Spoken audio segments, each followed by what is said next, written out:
Good morning, good evening, good afternoon. What's up, everybody? It is your boy, Crypto Bobby. I hope you are having a great day, great night, wherever you are watching or listening in from. It's been a while. I am not dead, not yet at least. What's going on, everybody? It is your boy, Crypto Bobby, and we are here again for another episode of Crypto Happy Hour. Shout out to the folks that are in the chat right now. Andrew G Field, Ninja Grassmaster, Michael. Hope you guys are having a good one so far. And wanted to pop in today because I had a few people on Twitter that were asking me, where the hell have you been? Why aren't you doing anything? And we'd like to see you on Crypto Happy Hour and hang out a little bit. So here I am. It's Friday. It's 5 p.m. I got my beer. I haven't opened it yet, but we got the kind of standard my Montauk Pumpkin Ale because I got another 12-pack of those bad boys for football season because it's November and I want to drink pumpkin beer like a 12-year-old girl, so that's what I'm going to do. If you guys are sipping on anything interesting yet, definitely let me know of that as well. We'll give it a second here for some folks to hop into the show and hop into the chat.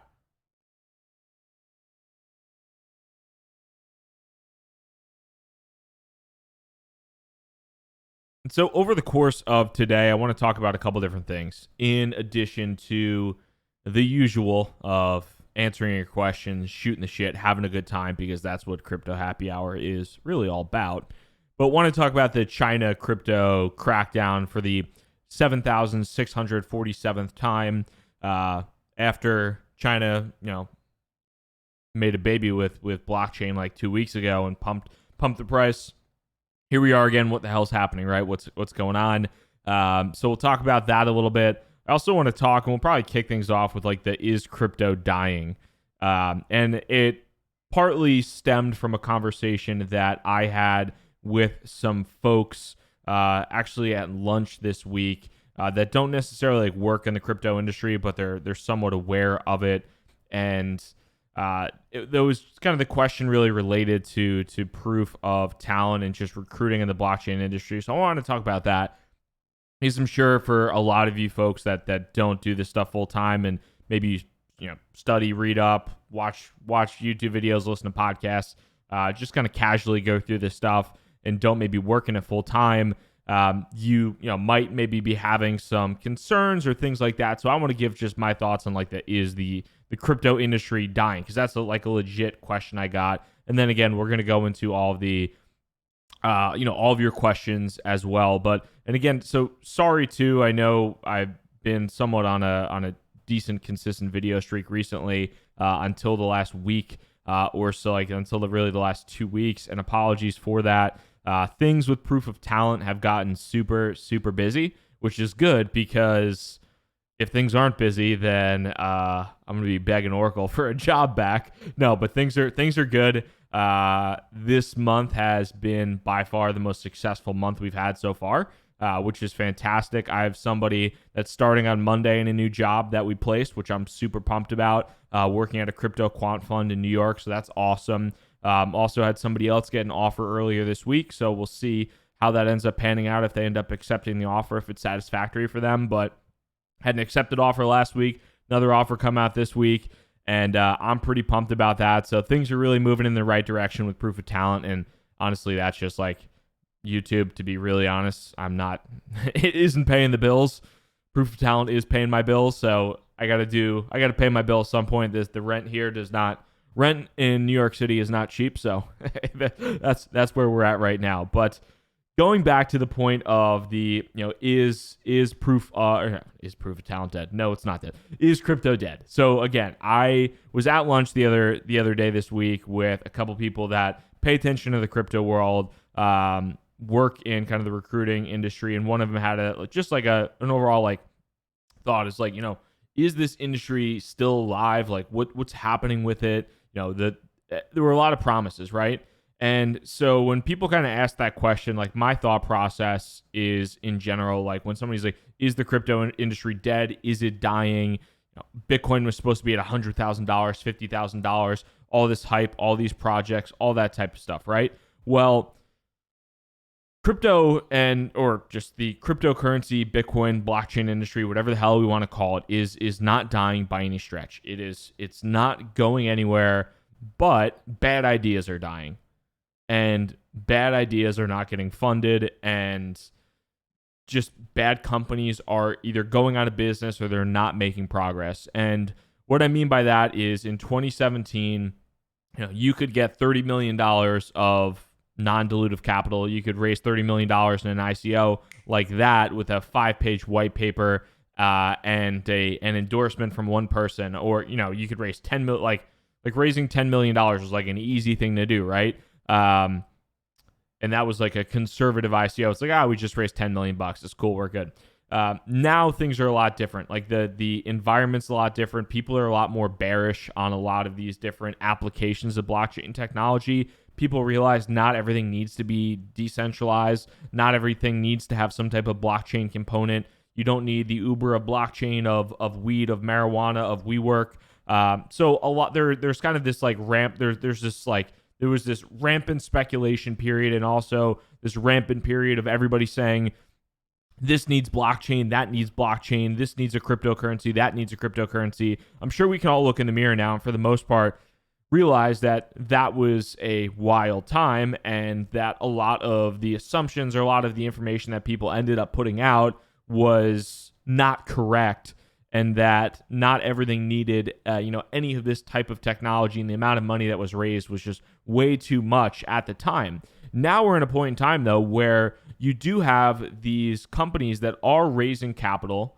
You are having companies that are building legitimate technology with users, with use cases, with product market fit. They're just not raising $30 million in ICO. They're just not blowing, they're just not kind of crushing through these these massive fundraisers or anything like that. Recently, I'm trying to see if CoinDesk covered it, but Compound Finance was one of them. They raised, I believe, like $25+ million from A16Z. Masari just raised a $4 or $5 million round. A lot of companies are still raising money. They're still growing. They're still kind of putting effort into the industry. They're still advancing, but the environment is definitely different from what it was. Just because things are not as crazy as they were, or there's not as much money flowing into the industry as there was, does not mean by any stretch that the industry is dying or the industry is dead. The industry has just gotten smarter, and people have gotten smarter, and people have adapted, and companies have either adapted or they've gone out of business or they've died. But because bad ideas or bad companies or just silly things are potentially fading into obscurity doesn't necessarily mean that the industry is dying. So I don't want to give you that impression. I just think we're starting to see kind of the good ideas and the good products and the good platforms kind of continually prove themselves, whereas things that maybe had a lot of hype in 2017, 2018, people are really excited about, but they just haven't done anything. They haven't really proved anything. And you'll start to see those kind of continually fade back into obscurity over the long term.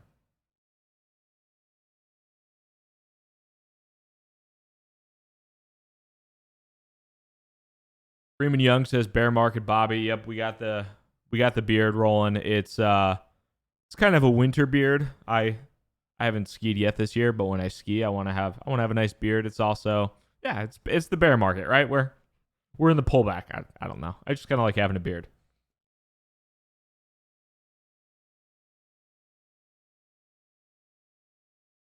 And so we'll hop into China today, because this is something that, I try to follow this stuff as best as I can, and I'm sure for a lot of you guys and girls, this is confusing as shit, because one day China is banning mining, the next day they're banning ICOs, and next day you hear about mining is centralized in China, and you're like, wait, I thought mining was banned in China, or Bitcoin is banned in China, or it's not banned.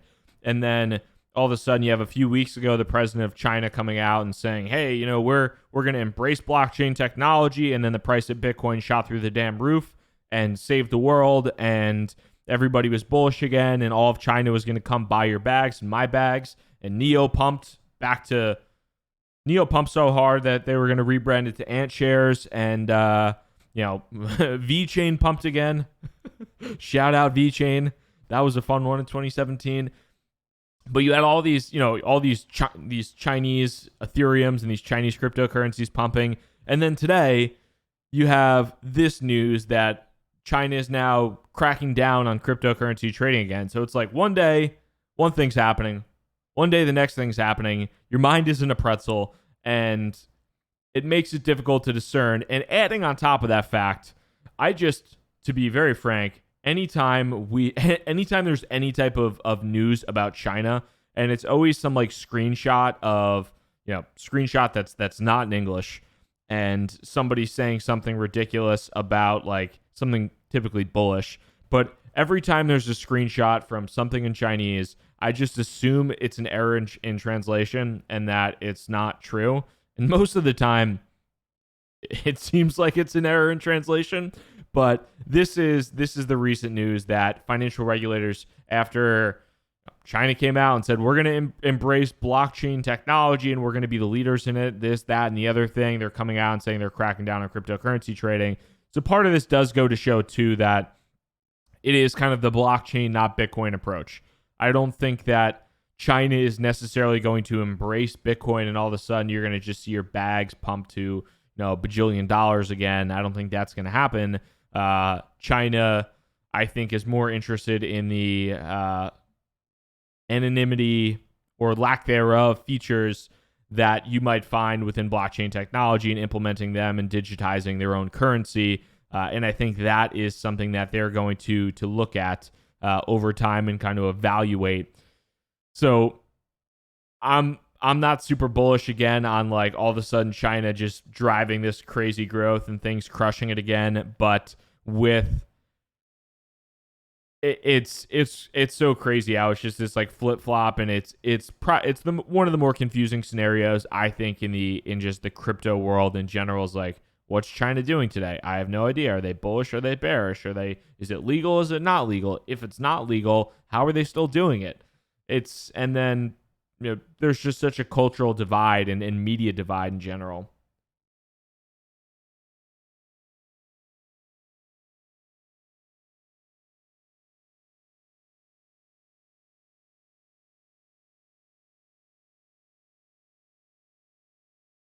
So my man T Boogie says the market is being hurt by exchanges not allowing U.S. traders. Volume went to shit. So I think that exchanges pulling out of the U.S. did hurt things. However, I think that for the most part, volume has gone to shit because people are less and less interested in cryptocurrency. When you're looking at this right now, I think about the crypto industry as a whole, as interest is waning until it's not. Everything in this industry moves in these big boom and bust cycles where it's like you have a bunch of people and it's 2013, 2017, pretty similar scenarios where 2013 there was a big boom from Bitcoin to sub $100 to $1,000. A lot of people got interested. It crashed, went down back to $200. A lot of people left. This like long slog for multiple years between like 2015 and probably mid 2016 to early 2017 of people just losing interest.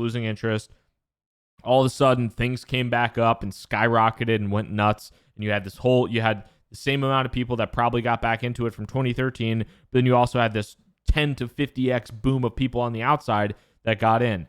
And now you kind of have the same thing where like, there are a lot of people that got interested in 2017, 2018, but most of them have left. At least, like, I would say that a good amount of people that were trading crypto or investing or speculating, a lot of them left because unless you were shorting, you were not making money. It was not the easy money that people were promised initially. So people left, and you have this kind of slow trickle of people leaving and getting less and less interested. But, and again, this is a big but, if there is another cycle of that, you would think that there is going to be that kind of re-ignition of a human greed driven cycle, really, in general.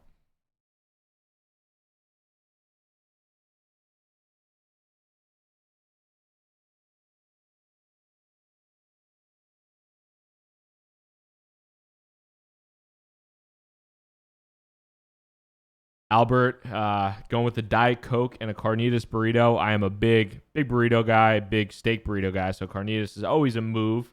And then also Diet Coke. I'm actually a big Diet Coke and or Coke Zero fan because I'll get fat if I drink the cows. I can't have all that sugar.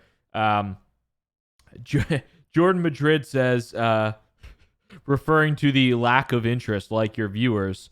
And that is actually true. Yes, the viewers on this channel, and again, I don't publish every day like I used to. But if we're being upfront, if we're being honest about this, I'll break. If you want YouTube economics 101 right here. If you're listening right now, you want to know how much YouTubers on crypto YouTube make.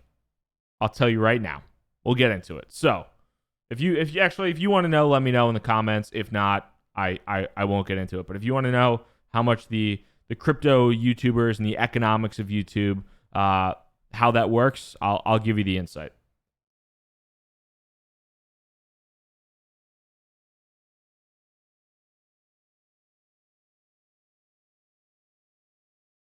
Taking a look at some more of these questions. There's wait for that. Stefan, thoughts on the announcement of the that BRICS, Brazil, Russia, India, China, South Africa are planning on making international cryptocurrency payments networks for themselves.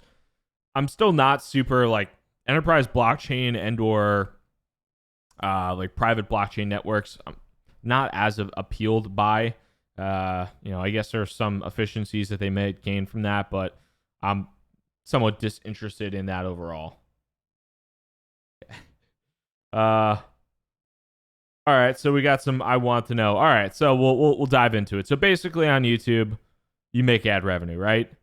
You make ad revenue, and the way it typically works is you get ad revenue. It's like CPM, so it's, let's say it's $10 for every 1,000 viewers you get. So if I publish a video and it gets 2,000 views, I make $20. It's not bad, but it takes me an hour or two or whatever to do that. Probably the biggest YouTubers on the within the crypto industry right now, I would say, like the Ivan on Techs and those dudes are maybe, and the Data Dashes, they're probably doing, let's say, 25,000 videos or views a video.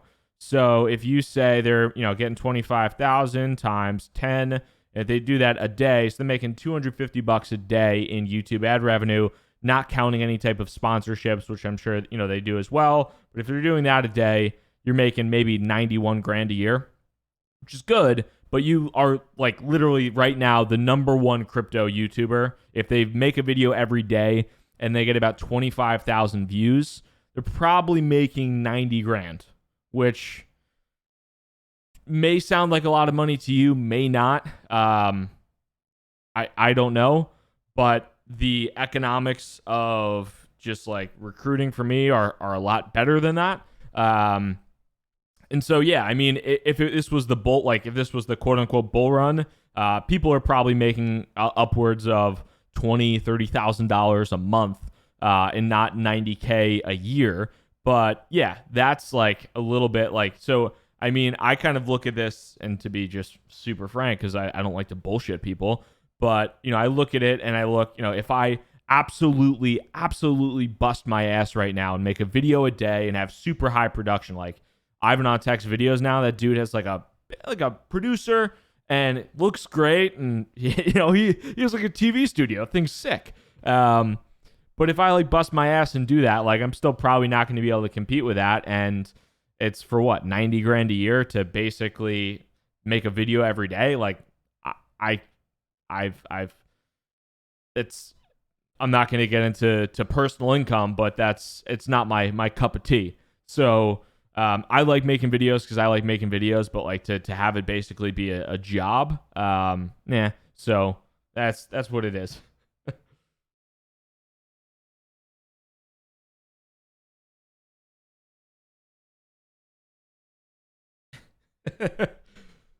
Phantom says, I won't go into the last name. Normies and plebs got tired of getting scammed with fart dust. So, yes. Yeah. But at the same point in time, too, I mean, I think that a lot of people didn't necessarily know what the hell they were doing. So And I mean, at certain points in times, I sure shouldn't didn't know what the things were just so crazy in 2017 that you were just printing money. And you were printing money and you were printing money up until you were not printing money. And it was a very fast transition or a pretty fast transition. And because people printed money and because people were making so much money in 2017 that you get that like the thing that's most fascinating to me about crypto now, especially looking back at some elements and kind of seeing things as they go about now, especially as we approach this halving, and we'll see what happens with that. If there's all the arguments about Bitcoin's halving is priced in, it's not priced in, it's going to be 6 months out, who the hell knows, but Bitcoin's halving is coming up, and that could potentially be a major milestone and supply shock that could have implications significantly beyond the halving, as miners are literally earning half the Bitcoin in rewards. So when we look at that, and you just kind of think about human just psychology in general, this industry is just so driven by, I think, human greed, really. I mean, as much as most people want to attribute certain elements of the technology to decentralization, to the good of the world, I think the vast majority of people still are just treating this purely as a speculative asset. And part of me does, part of me doesn't. Like, part of me is super, super interested in this technology. I love and DeFi itself is kind of a meme, and I can get into that in a little bit as well. I've talked about DeFi before, but like DeFi and a lot of these Ethereum tools, I really like, and I think they're awesome to use, and I'm a huge fan of, and I know some people don't like them. But yeah, so I'm a big fan of some of those. Bitcoin, I think, is a fantastic store of wealth. I think it is really interesting as a competitor to digital gold, or as a digital gold. I think it's there's maybe a few other in there here and there. The exchange tokens are interesting, but most people are really in the industry for buying a token or a cryptocurrency at one price and trying to sell it at a higher price, or alternatively shorting it, because you can definitely do that too.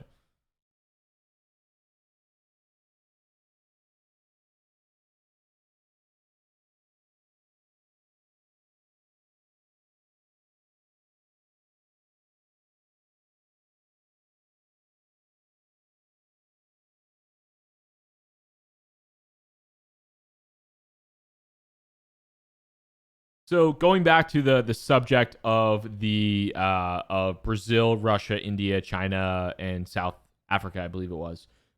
Stefan mentioned, and like a national crypto payment network.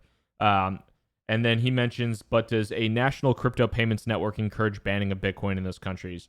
I think, and this is just my personal opinion, I think a lot of companies are, excuse me, not companies, countries are interested potentially in what China will do. And I think China is going to go in the direction of somehow digitizing their currency. And I think that is bad. A lot of people talk about that online as like, we want to digitize everything and we want to, blockchain everything. But that's significantly worse than cash, because if you are China, and the same can be said about a variety of other countries, but the more digital something is, and especially when it is either on a public blockchain or on a blockchain controlled by the government, that opens up citizens to significant opportunities for censorship.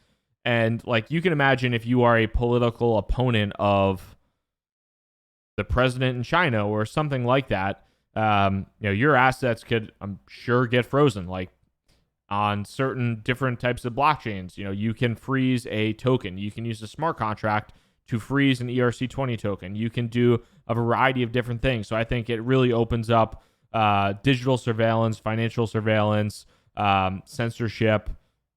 And I think that most of these countries are not going to just like open their arms to Bitcoin. I just don't see like opening their arms to Bitcoin relinquishes them of power, which I think is scary to a lot of countries. Like, if you are a politician in power, if you are somebody in power, are you going to really embrace Bitcoin? Because ultimately you're giving up power if you do. You are no longer dictating the terms of the financial system. You are allowing that to happen at the, kind of social consensus schedule of Bitcoin. Whereas if you just digitize your fiat currency and move that to a blockchain based system where you can track everything, kind of attribute everything to everyone, then that opens up some scary doors, especially in places with known issues around that.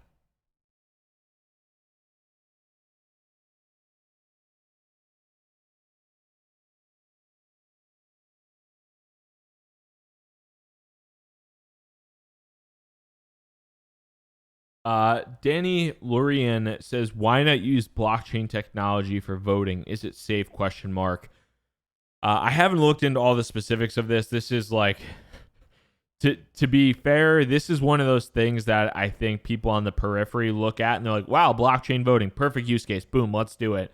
And then I think that there are a lot of people that are well educated and experienced technologists that look at it and say, absolutely under no circumstances are we ready or should we use blockchain technology for voting.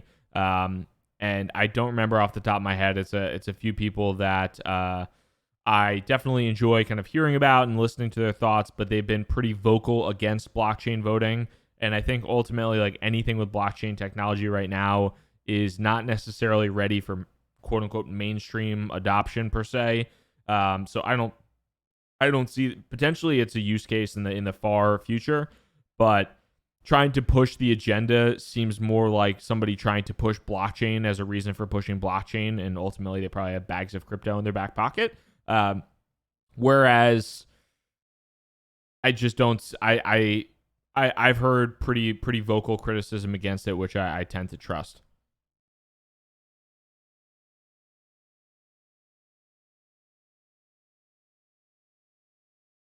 So Gordy Boy mentions this, and it's an interesting topic, and this is also a little bit more on the subject of is retail ever going to come back? And so Coinbase is, I'm not going to log into Coinbase now, but Coinbase is kind of interesting now because if you were to go there, and you could see, is it earn crypto? So within Coinbase right now, if you were to go there, you can actually click on, well, Tezos is the only one in particular right now, but so Coinbase added Tezos, and you can actually within the actual application itself, they tell you the like APR that you earn in Tezos. And with that, with that, the only other cryptocurrency in Coinbase right now that you earn is USDC. They have like kind of a basically like a savings account for USDC. But Tezos right now is kind of interesting because if you think about like retail coming back, and right now obviously we're all here, we're all retail investors. So when I say retail, I just mean people who are not professional cryptocurrency investors. Mom, pop, Joe Schmo. My name's Joe Schmo. So when you have those types of people, and you log into Coinbase and you see, okay, I could buy Bitcoin, I could buy Ethereum. Oh wait, I can buy this Tezos thing and earn money doing it. And yes, you can earn Tezos by doing it. The downside of that is Tezos is volatile, so it's down 5% today. You might earn 5% in a year, but you're gonna lose 5% in a day. So there are some pluses and minuses, but I think staking is definitely interesting because it appeals to people. Like it gives you the exposure kind of, or the idea of mining in general, but you are not actually purchasing any hardware, and you're earning coins for it, you're earning tokens for it, etc. And I mean, I've been baking Tezos for a hot damn minute, so it's cool to see Coinbase finally add that. It was kind of very slowly getting into. Tezos just took forever to get onto different exchanges and things like that, but I mean, now that it's on Coinbase, pretty interesting.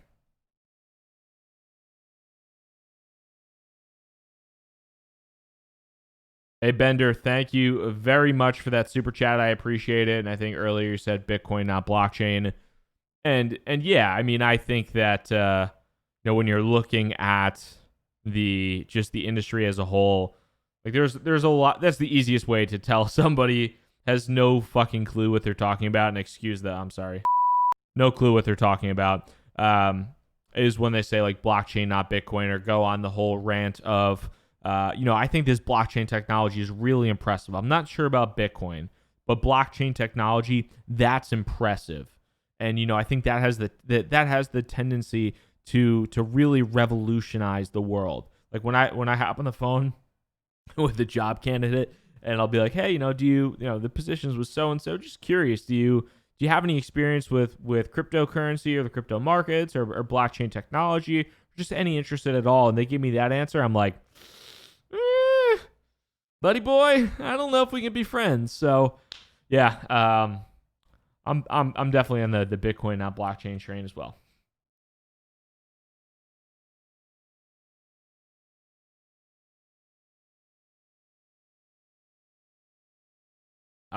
Dio Trice says, how many XTZ do you need to be a baker? I don't believe there's any minimum.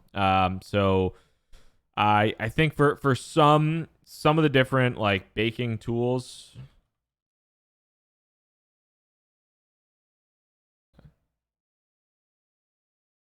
I forget. For some of the different tools out there, you have to it's a little bit more complicated, but if you use Coinbase, I think they're making it dead simple. Like you just have to buy Tezos and you earn equivalent amount staking wise. So Tezos removes a lot of complexity because, I mean, for me personally, like I keep my Tezos in cold storage and I delegate I delegate some of my Tezos to a specific baking like partner. And I think I use like Tezigator, or I think I use Tezigator. But I use like one of the, it's like instead of mining pools, it's like kind of baking pools or baking partners. But Coinbase is going to make it really simple. So I think all you have to do is just buy Tezos and leave it in an account, and then you earn your interest. However, the downside of that is if your account is not secure, somebody can go in and steal your Tezos. So that is a problem. But ultimately, and this is also a really good critique, I don't have the tweet anywhere, but Matt Odell, who is a great guy. I'm a big fan of Matt. Matt had like called this like probably close to 2 years ago, where he said the move to proof of stake is going to centralize cryptocurrency ownership on exchanges. I think was the gist of his tweet, and it is very much true because for the most part, especially like for retail investors, you like what's easier for you right now with Tezos? You can go and you can buy Tezos on Coinbase, and you could send that maybe to your ledger. And if you're smart, you can figure out how to. It's not that difficult, but it takes probably an extra 30 minutes to an hour of work.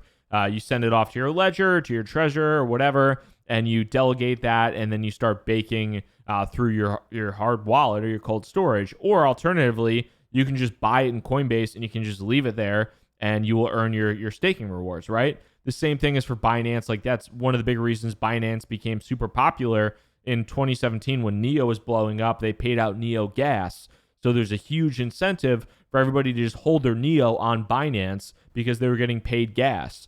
And Binance has done that with a bunch of other cryptocurrencies as well over time, and Coinbase is starting to do that too. And you kind of have this race to assets under management within the crypto world where it's like, okay, if you're buying these assets and you're earning some type of interest, or if you're earning some type of rewards, and you leave it on an exchange, that's good for the exchange because they have your money. But then in addition to that, they can either market you other services, or kind of the stickiness is a little bit higher. On the downside, though, it's very centralized. Like even if this protocol or whatever is decentralized per se, Coinbase might end up having 10, 15, 20, who knows? I don't know the exact number, but as it grows, Coinbase might gain a significant portion of the Tezos, just like of the Tezos in existence, or the XTZ in existence. And maybe they vote for their users. Maybe they build in, I know Coinbase Custody, I think, was building in governance features so that you could delegate your, you could store your cryptocurrency within Coinbase Custody, but you could also vote within the Maker tools. There's a lot of different things, but ultimately, I think Matt's point is correct that for a lot of these proof of stake systems where you are earning some type of interest, it does incentivize people not keeping their crypto or off an exchange. It incentivizes them keeping it on an exchange because it's just so much easier.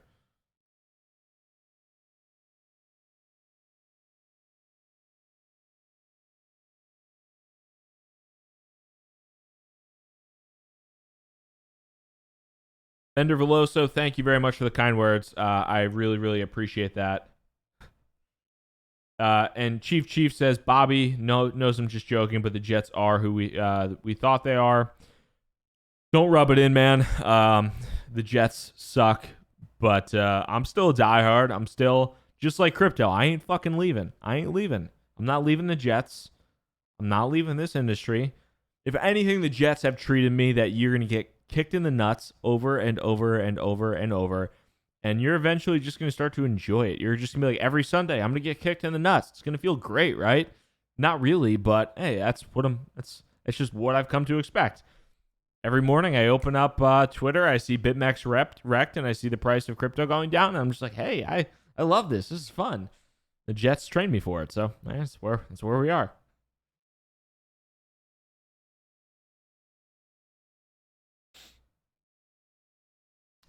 Gordy Boy says, Bobby, do you respect the Wise crypto ratings? And comments by them recently saying Cardano is more superior to EOS, which I agree. I do not respect, per se, the Wise crypto. I did see this tweet. What do we have? I don't really think these guys are anything special. You gotta love Twitter though. Look at these tweets. Hold on. Like, okay, Tron founder says something. 26 likes. RBC banned a client. Nice, cool. Altcoins. Cardano is clearly superior to EOS. EOS was the first to market. Blah blah blah blah blah. 879 likes. You want to know the key to engagement on crypto Twitter? Say something bullish about a cryptocurrency. That's the fucking key. So yes, is what it is. I don't know, technically speaking, if Cardano is superior or not to EOS. Anti-Pro Synthesis, who is he's an ETH guy. He's a big time ETH bull. But this is I didn't see this tweet, but I just laughed as I was reading this. So, Weiss Crypto Rating says Cardano is clearly superior to EOS. Anti-Pro Synthesis says vomit is clearly superior to diarrhea. So, I mean, in the point of an Ethereum bull's head, both Cardano and EOS are bad. Who knows? Cardano, again, was my best play of 2017. I'll always remember it for that and for the capital gains taxes I got wrecked with in 2018. But I'm not super bullish on EOS. I'll wait to see on Cardano. But I think the one relatively interesting thing, and we've talked about it before, but the one relatively interesting thing that we've seen about before is that that Ethereum has legit network effects from a developer standpoint. I mean, you could joke around, but it's probably somewhat true, fairly close to true. The percentage of developers in comparison to users on Ethereum is probably pretty high. There's probably a fairly equal portion of developers to actual users of Ethereum dApps per se. There's a ton of developers on Ethereum, and there's a ton of interest. The ETH Global events, if any of you folks have ever been to an ETH Global event, really good events. They have like good weekend hackathons. I went to the one in Boston. Really well run, and they're just like they're good places to be. If you're really if you're an engineer, they're awesome to go to. I think that there's like a really passionate developer community around Ethereum, which I haven't necessarily seen yet out of Cardano and EOS. The other aspect to these is, EOS has billions of dollars to spend. I don't know how much money Cardano has in the bank, but I'm sure they have quite a bit of money as well. So you can throw money on a problem, but it doesn't fix everything, and it can't generate genuine excitement about something. So that's always the issue too. It's like even with Bitcoin, there isn't necessarily somebody aside from that rumor of somebody creating this like $75 million fund yesterday. There's not really a company throwing money at people to develop on Bitcoin. People are just genuinely interested and they do it because they love that. That is also somewhat replicated to Ethereum. There's a ton of developers. There's a robust developer community that's genuinely interested in Ethereum. So you have this kind of really strong community that I just haven't seen generated anywhere else. And if you need evidence of that, you can go. You can literally go to some of these ETH Global events, and there are competing blockchains that are advertising there and paying people to develop on their protocol over the weekend. There's people from different competing layer one solutions that are trying to get Ethereum developers or developers that are there to develop on Ethereum to develop on something else. So ETH is like the best marketing solution for them in many cases.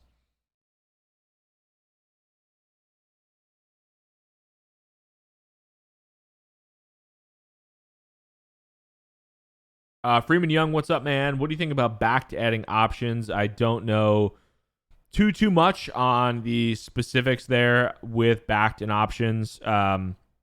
I do know I was having a conversation. I was at a meetup last week in New York, and there were a couple quant traders there that work in the city or in Connecticut.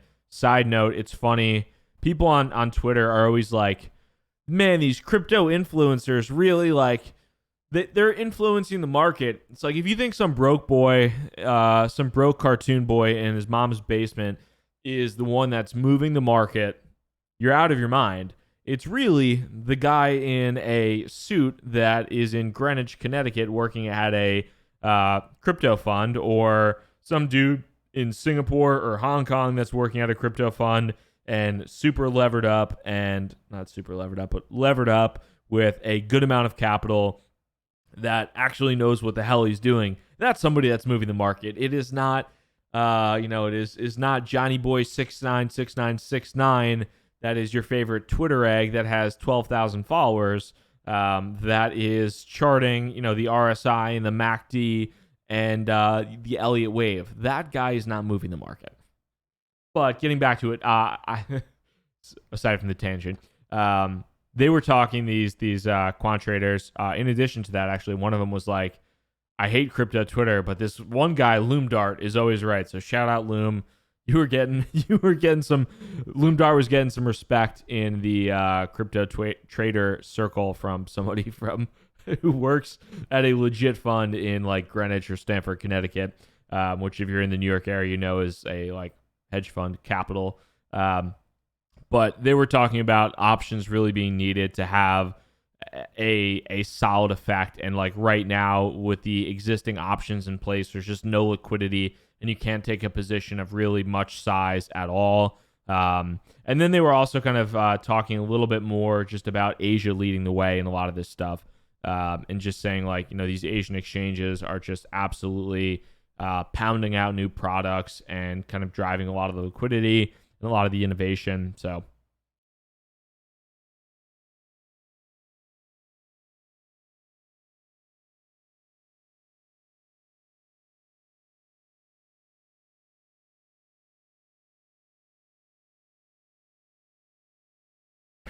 Steam it, the Facebook killer.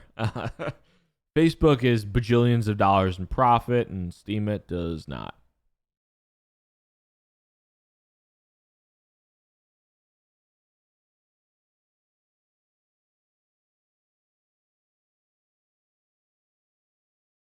Richard Holtzman, any interesting jobs you know of for a mechanical engineering and business graduate with not much experience? I would have to think about it a little bit. Might have to just think about it off the top of my head a little bit more and get back to you on it. To give you some insight too, I mean, with Proof Talent in general, usually like 60% of the positions I work on, me and my team work on, are software engineering related, whereas probably 30 to 40% are a like smattering of business development, business operations, legal type work as well. So it kind of runs the gamut a little bit.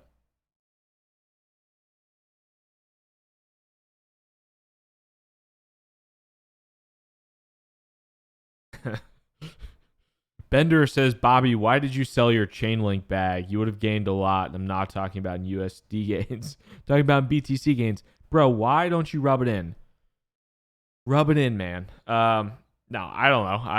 I exited out of a lot of altcoins a while ago. This was in like kind of spring, summer 2018. I moved out of a lot of altcoins that I was in.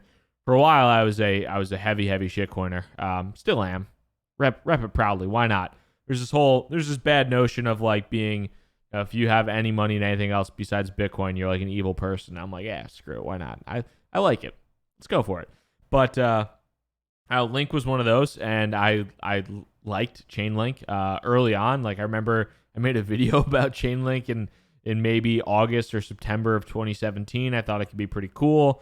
Thought it could be an interesting play. I thought oracles were really important. And Chainlink has just been the little engine that could, powered by a 4chan army of incredible memes.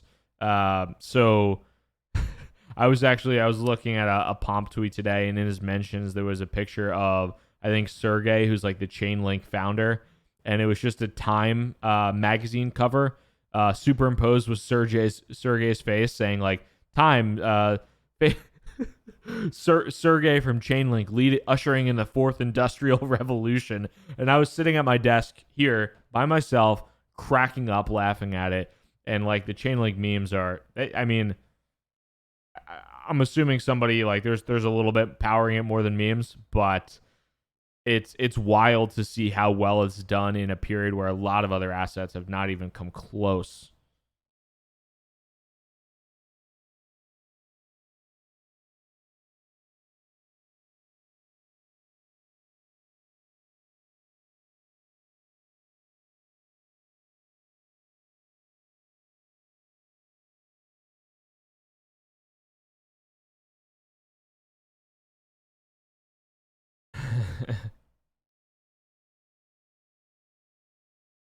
Mirko says, Steam at Facebook killer, EOS ETH killer. The connection is in the creator.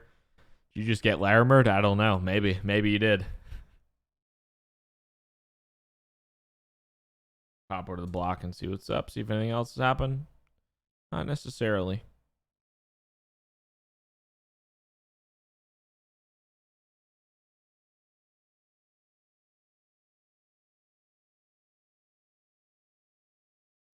This is also somewhat interesting. This is a Wall Street Journal story. I have a Wall Street Journal subscription, but not on this page. But this is from the block. So for a lot of you folks that were, I'm sure, paid attention, there were a couple different SEC things that came out where companies that did ICOs that were either sketchy or stupid or some combination of the two settled with the SEC, the Securities and Exchange Commission in the U.S., and said, hey, we're going to repay back our investors.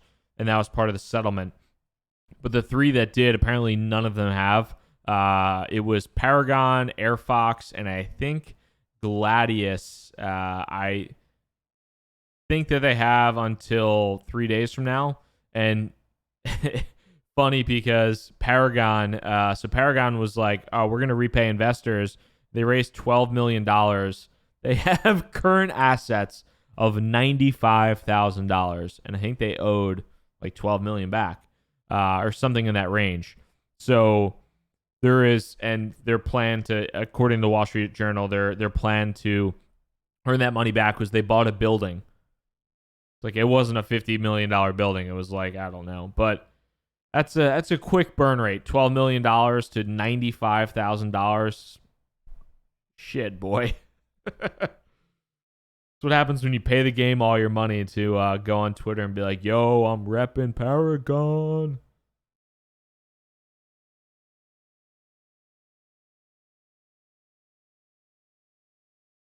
David, we talked about Tezos a little bit before, mostly in regards to Coinbase and baking, and why I think staking/baking is going to be interesting for interest in retail overall.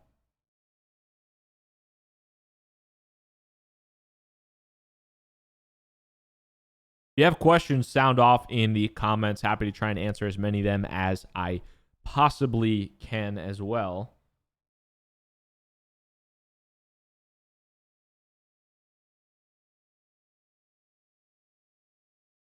Oh, shit. Nice.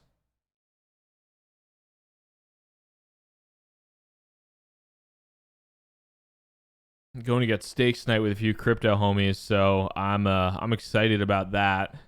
One of which is Peter McCormick, and I'm gonna go tell him how much I love ETH, and I'm just gonna get him really interested in DeFi and some other things. So I think he's gonna be really excited about that.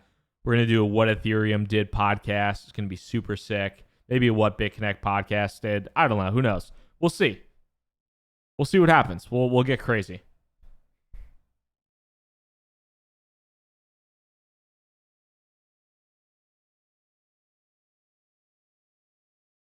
Braxilicious just mentioned this regarding centralized staking. ETH has big penalties in regards to that, saying could make pulling a DDoS on Coinbase a big target if they implement Tezos, or excuse me, I'm reading too many comments. If they implement staking for ETH, I would think that is going to be one of the.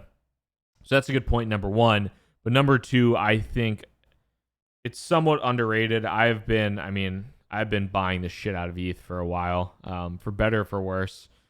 There's a lot of people giving it shit about the ETH 1.0 to 2.0 move, but if it can ever migrate to 2.0, and if people can actually stake ETH and earn rewards, granted it might be 1 to 3% a year, whatever.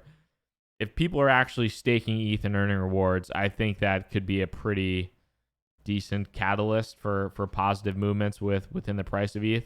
So as a speculative bet, I'm slightly interested. Technically speaking, I have some doubts about sharding just being pulled off super successfully, and just the coordination efforts that go on and things actually taking place in a specific time frame. But I do think that it'll be interesting to watch that pan out. Richard Holtzman, didn't you call Tezos way back? I bought Tezos too early, I would say. I was in on Tezos when it was like $2 and again at $1, and it dropped all the way down to 40 cents. Now it's up to like $1.20. But yeah, I mean, I've been interested in, I didn't participate in the Tezos ICO, but I bought it OTC from a buddy after they distributed the ICO. I think it was in like July or August of 2018. So I've been holding Tezos for over a year at this point.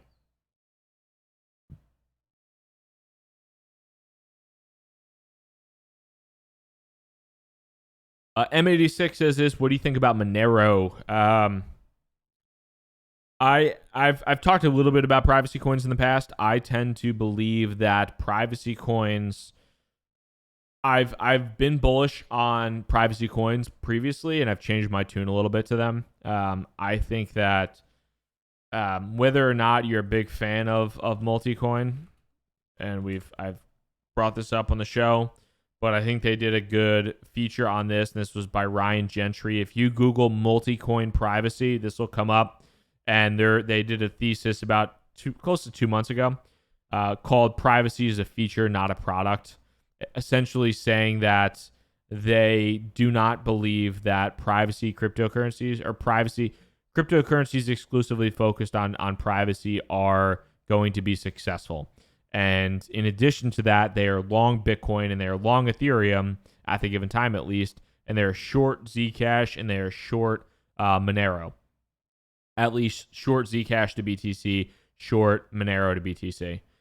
So I actually agree with this thesis. I think that they put out some pretty good research. Some of it I don't always agree with, but as somebody who previously had a bag of both Zcash and Monero and was burned, I think that we're probably farther off from people caring about privacy enough to just own these assets. Even when you look at the actual shielded transactions that occur on Zcash, I think that a lot of this stuff is just farther off than most people would like. And I don't know if it's worth owning Zcash or Monero outside if you're going to use them. If you're going to use them for privacy, great, go for it. But I am not bullish on like the price of them. I get people who think that, because I thought that at a specific point in time. I was like, you know what? There's a lot of terrible censorship that's going on. Bitcoin itself is not private. Ethereum is not private. there's just all these privacy issues that are happening in the world, right? Like it's terrible. There's a lot of bad stuff that's happening privacy wise, whether it's with companies like Facebook or Google or governments. Like there's a lot of shit that's happening, and Bitcoin doesn't solve it because you have the chain analyses and the neutrinos and the elliptics and the cipher traces of the world. You have all these blockchain analytics companies that basically absolve you of your privacy or remove the privacy from Bitcoin, potentially the pseudonymity of Bitcoin. So Zcash and Monero naturally are really interesting, right? Well, I don't think that there's enough demand. I don't think that there is enough demand for privacy in the cryptocurrency world right now to justify owning them. I think in theory it sounds great. In practice, I'm not super bullish on price wise.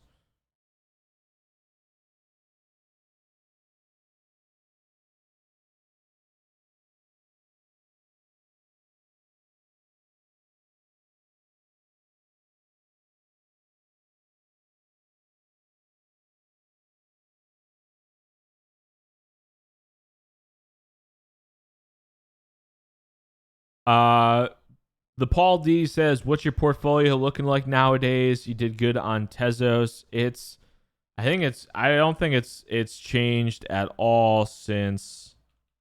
I don't think it's changed at all since I updated it last.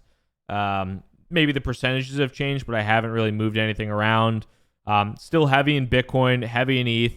Also have my percentage of Tezos to Leo has kind of flip flopped, or it's somewhat in the middle. Leo has dropped quite a bit USD wise and also percentage wise in my portfolio, and Tezos is down a bit as well. Or I mean, Tezos has kind of performed well while Leo has not done so much. So I'm still right now. It's Bitcoin, ETH, Tezos, and Leo is where I'm at. But I've been buying a decent amount of ETH actually. So and then I continue to dollar cost average into Bitcoin per usual.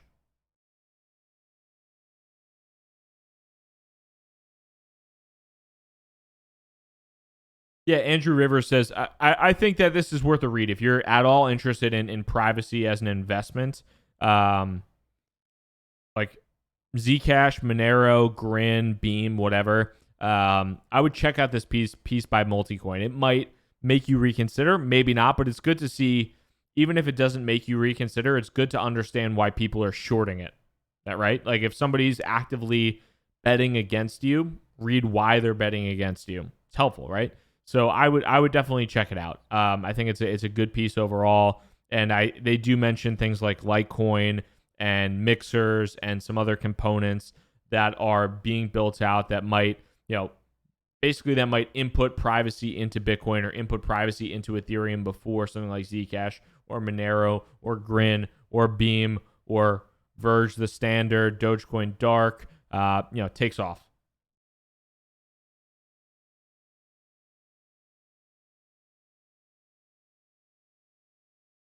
Waffle Maker says, "Hey, what do you think about the different Web3 wallets out there? Fortmatic, Portis. I've used Portis. I've used Fortmatic. They're all pretty good.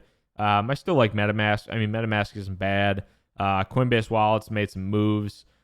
The Web3 space is definitely advancing quite a bit. The one thing I would say is that's somewhat interesting is that, like, for the most part, creating a wallet is not a super great business now, I don't think. There's a lot of competition in that space. I think a lot of people have tried to create really nice wallets, and unless you have a ton of funding or you have a profitable business elsewhere like Coinbase does, it makes it really difficult. So I think the wallet space is interesting. There's a ton of competition. Competition breeds better products because people have to compete heavily to have anybody use what they're doing. So that's exciting. But I typically just roll with something like a MetaMask for the most part. Crunchy says how to short H bar. I do not know, but I still want to. I don't think there's anywhere to. I don't think there's any H bar.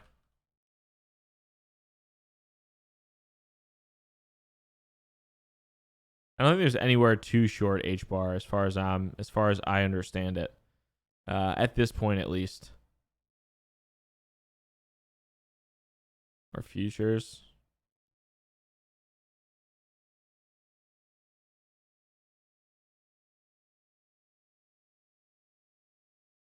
One day I'll short it.